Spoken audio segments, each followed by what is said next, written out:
ಎಲ್ರಿಗೂ ನಮಸ್ಕಾರ. ಇವತ್ತಿನ ರೆಸಿಪಿ ಮಟನ್ ಬಿರಿಯಾನಿ. ಇದನ್ನ ಮಾಡೋಕ್ಕೂ ಮುಂಚೆ ಯಾರೆಲ್ಲ ನನ್ನ ಪೇಜನ್ನು ಸಬ್ಸ್ಕ್ರೈಬ್ ಮಾಡಿಲ್ಲ ದಯವಿಟ್ಟು ಸಬ್ಸ್ಕ್ರೈಬ್ ಮಾಡಿ. ಫಸ್ಟಿಗೆ ನಾನು ಒಂದು ಕುಕ್ಕರ್ನ ಇಟ್ಕೊಂಡು ಇದಕ್ಕೆ ಒಂದು 5ರಿಂದ 6 ಸ್ಪೂನಷ್ಟು ಸನ್ಫ್ಲವರ್ ಆಯಿಲ್ನ ಹಾಕ್ಕೊಳ್ತಾ ಇದ್ದೀನಿ. ಇದಕ್ಕೆ ನಾನು 4 ದೊಡ್ಡ ಸೈಜಿನ ಆನಿಯನ್ ಏನಿದೆ ಅದನ್ನ ಸ್ಲೈಸ್ ಮಾಡಿ ಇಟ್ಕೊಂಡಿದ್ದೆ. ಆ ಆನಿಯನ್ನ ಎಣ್ಣೆ ಬಿಸಿ ಆದಮೇಲೆ ನಾನು ಹಾಕಿ ಫ್ರೈ ಮಾಡ್ಕೊಳ್ತಾ ಇದ್ದೀನಿ. ನೋಡಿ, ಇದು ಫ್ರೈ ಆಗ್ತಾ ಇದೆ. ಇದು ಒಂದು ಗೋಲ್ಡನ್ ಬ್ರೌನ್ ಬರೋವರೆಗೂ ನಾವು ಫ್ರೈ ಮಾಡ್ಕೋಬೇಕು. ಇದು ಫ್ರೈ ಆಗ್ತಾ ಇರಬೇಕಾದ್ರೆ ನಾವು ಒಂದು ಮಸಾಲೆನ ರೆಡಿ ಮಾಡ್ಕೊಳ್ಳೋಣ.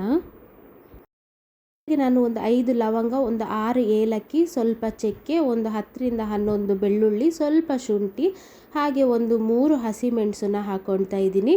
ಇದೆಲ್ಲನೂ ನಾವು ನೈಸಾಗಿ ಗ್ರೈಂಡ್ ಮಾಡಿ ಇಟ್ಕೊಳ್ಳೋಣ. ನೋಡಿ, ಈ ಥರ ಗ್ರೈಂಡ್ ಮಾಡಿ ಇಟ್ಕೊಳ್ಳೋಣ. ನೋಡಿ, ಇದು ಇವಾಗ ಆನಿಯನ್ ಫ್ರೈ ಆಗ್ತಾ ಇದೆ. ಇದು ಇನ್ನೂ ಆಗಬೇಕು. ಇದು ಸ್ವಲ್ಪ ಫ್ರೈ ಆದಮೇಲೆ ನಾನು ಒಂದು ಮುಷ್ಟಿಯಷ್ಟು ಪುದೀನ ಚಿಕ್ಕದಾಗಿ ಕಟ್ ಮಾಡ್ಕೊಂಡಿರೋವಂಥದ್ದನ್ನ ಹಾಕ್ಕೊಳ್ತಾ ಇದ್ದೀನಿ. ಇದನ್ನ ನಾನು ಮಸಾಲೆ ರುಬ್ಬಕ್ಕೆ ಹಾಕ್ಕೊಂಡಿರಲಿಲ್ಲ, ಇವಾಗ ಹಾಕ್ಕೊಳ್ತಾ ಇದ್ದೀನಿ. ಯಾಕಂದರೆ ಈ ಥರ ಹಾಕ್ಕೊಳ್ಳೋದ್ರಿಂದ ಬಿರಿಯಾನಿ ತುಂಬ ಟೇಸ್ಟಿಯಾಗಿ ಬರುತ್ತೆ. ಹಾಗೆ ಒಂದು ಸ್ವಲ್ಪ ಕೊತ್ತಂಬರಿ ಸೊಪ್ಪನ್ನು ಹಾಕ್ಕೊಳ್ಳೋಣ ಇದಕ್ಕೆ. ಇದು ಎರಡನ್ನೂ ನೀವು ಈ ಥರ ಚಿಕ್ಕದಾಗಿ ಕಟ್ ಮಾಡಿ ಹಾಕ್ಕೊಳ್ಳೋದ್ರಿಂದ ಬಿರಿಯಾನಿ ತುಂಬಾ ಟೇಸ್ಟಿಯಾಗಿ ಬರುತ್ತೆ. ಹಾಗಾಗಿ ನಾನು ಈ ಥರ ಕಟ್ ಮಾಡಿ ಹಾಕ್ಕೊಳ್ತಾ ಇದ್ದೀನಿ. ನೋಡಿ, ಇದು ಇವಾಗ ಆನಿಯನ್ ಫ್ರೈ ಆಗ್ತಾ ಬಂದಿದೆ. ಆನಿಯನ್ ಫ್ರೈ ಆಗಿ ಸ್ವಲ್ಪ ಥರ ಕಾಣಿಸ್ತಾ ಇದೆ ಇವಾಗ. ಇವಾಗ ಆನಿಯನ್ ಫ್ರೈ ಆದಮೇಲೆ ನಾನು ಏನು ರುಬ್ಬಿ ಇಟ್ಕೊಂಡಿದ್ನಲ್ಲ ಆ ಮಸಾಲೆನ ಇದಕ್ಕೆ ಹಾಕ್ತಾ ಇದ್ದೀನಿ. ನೋಡಿ, ಈ ಥರ ಮಸಾಲೆ ಹಾಕಿದ ಮೇಲೆ ನೀವು ಕೈ ಬಿಡದೇ ಇರೋ ಹಾಗೆ ತಿರ್ಸ್ಕೋಬೇಕು. ಇದು ಸ್ವಲ್ಪ ಹಸಿ ವಾಸನೆ ಹೋಗೋವರೆಗೂ ನೀವು ಬಾಡಿಸ್ಕೋಬೇಕು. ನೋಡಿ, ಈ ಥರ ಒಂದು ಸತಿ ಫ್ರೈ ಮಾಡ್ಕೊಳ್ಳೋಣ. ನೋಡಿ, ಇದು ಇವಾಗ ಫ್ರೈ ಆಗಿದೆ. ಫ್ರೈ ಆದಮೇಲೆ ನಾನು ಇದಕ್ಕೆ ಒಂದು 1/4 ಸ್ಪೂನಷ್ಟು ಅರಿಶಿನ ಹಾಕ್ಕೊಳ್ತಾ ಇದ್ದೀನಿ. 1 ಸ್ಪೂನಷ್ಟು ನಾನು ಗರಂ ಮಸಾಲೆನ ಹಾಕ್ಕೊಳ್ತಾ ಇದ್ದೀನಿ. ಹಾಗೆ ಒಂದು ಸ್ವಲ್ಪ ನಾನು ಕೊರಿಯಂಡರ್ ಪೌಡರ್ನ ಹಾಕ್ಕೊಳ್ತಾ ಇದ್ದೀನಿ. ಇದಕ್ಕೆ 1.5 ಸ್ಪೂನಷ್ಟು ನೀವು ಮಟನ್ ಮಸಾಲನ ಹಾಕ್ಕೊಳ್ಳಿ. ಹಾಗೆ ಒಂದು 1/4 ಸ್ಪೂನಷ್ಟು ಖಾರ ಪುಡಿನ ಹಾಕ್ಕೊಳ್ಳಿ. ಇದನ್ನೆಲ್ಲ ಹಾಕಿದ ಮೇಲೆ ನೀವು ಚೆನ್ನಾಗಿ ಮಿಕ್ಸ್ ಮಾಡ್ಕೋಬೇಕು.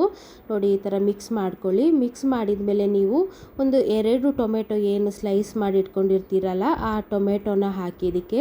ನಾನು ಇದನ್ನ ಮೀಡಿಯಮ್ ಸೈಜಾಗಿ ಕಟ್ ಮಾಡ್ಕೊಂಡಿದ್ದೀನಿ, ದೊಡ್ಡದಾಗಿ ಹಾಕ್ಕೊಂಡಿಲ್ಲ. ಇದಕ್ಕೆ ಒಂದು ಸ್ವಲ್ಪ ರುಚಿಗೆ ತಕ್ಕಷ್ಟು ಉಪ್ಪನ್ನ ಇವಾಗಲೇ ಹಾಕೋಬಿಡೋಣ. ಮಸಾಲೆ ತುಂಬ ಚೆನ್ನಾಗಿ ಬರುತ್ತೆ. ಹಾಗಾಗಿ ನಾನು ಇವಾಗಲೇ ಸ್ವಲ್ಪ ಉಪ್ಪನ್ನು ಹಾಕ್ಕೊಳ್ತಾ ಇದ್ದೀನಿ.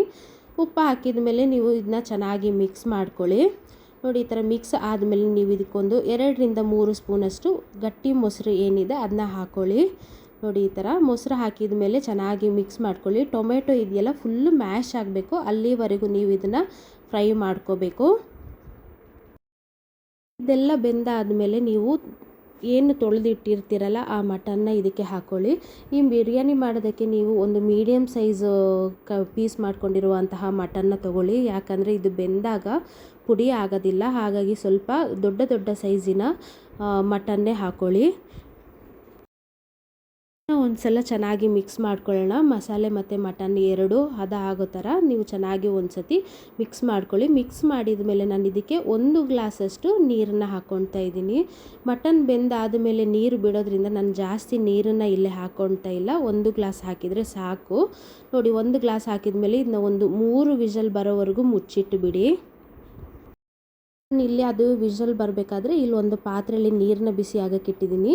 ಇದಕ್ಕೆ ಸ್ವಲ್ಪ ಚಕ್ಕೆ, ಲವಂಗ, ಏಲಕ್ಕಿನ ಹಾಕಿ 3 ಗ್ಲಾಸ್ ನಾನು ಅಕ್ಕಿನ ತೊಳೆದು ಹಾಕ್ಕೊಂಡು ರುಚಿಗೆ ಎಷ್ಟು ಬೇಕೋ ಅಷ್ಟು ಉಪ್ಪು, ಒಂದು ಸ್ವಲ್ಪ ಎಣ್ಣೆನ ಹಾಕ್ಕೊಳ್ಳೋಣ. ಇದಕ್ಕೆ ನಾನು ನೋಡಿ ಈ ಥರ ಬಿರಿಯಾನಿ ಎಲೆ ಹಳ್ಳಿ ಸೈಡು ಸಿಗುತ್ತೆ, ಆ ಬಿರಿಯಾನಿ ಎಲೆನ ಹಾಕ್ಕೊಳ್ತಾ ಇದ್ದೀನಿ. ಇದಕ್ಕೆ ಪಲಾವ್ ಎಲೆ ಅಂತ ಕರೀತಾರೆ, ಇದನ್ನು ಹಾಕ್ಕೊಳ್ತಾ ಇದ್ದೀನಿ ನಾನು. ಇದು ಹಾಕಿದ ಮೇಲೆ ಒಂದು 50% ಅಷ್ಟು ರೈಸು ಬೇಯಬೇಕು.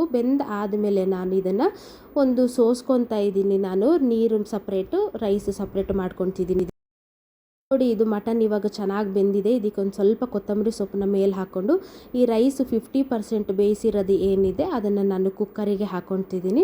ಒಂದು ಸ್ವಲ್ಪ ಮಸಾಲೆನ ನಾನು ಎತ್ತಿ ಇಟ್ಟಿದ್ದೆ, ಆ ಮಸಾಲೆನ ಏನಿದೆ ಈ ರೈಸ್ ಮೇಲ್ಗಡೆ ನಾನು ಹಾಕ್ಕೊಳ್ತಾ ಇದ್ದೀನಿ. ಹಾಕಿದ ಮೇಲೆ ಒಂದು ಸ್ವಲ್ಪ ಕೊತ್ತಂಬರಿ ಸೊಪ್ಪನ್ನ ಇದ್ರ ಮೇಲೆ ಹಾಕ್ಕೊಳ್ಳೋಣ. ನೋಡಿ, ಈ ಥರ ಕೊತ್ತಂಬರಿ ಸೊಪ್ಪನ್ನ ಮೇಲೆ ಹಾಕಿ ಒಂದು ಸತಿ ನೀವು ಕೈ ಹಾಕಿ ಸ್ವಲ್ಪ ಮಿಕ್ಸ್ ಮಾಡ್ಕೊಳ್ಳಿ ಇದನ್ನು.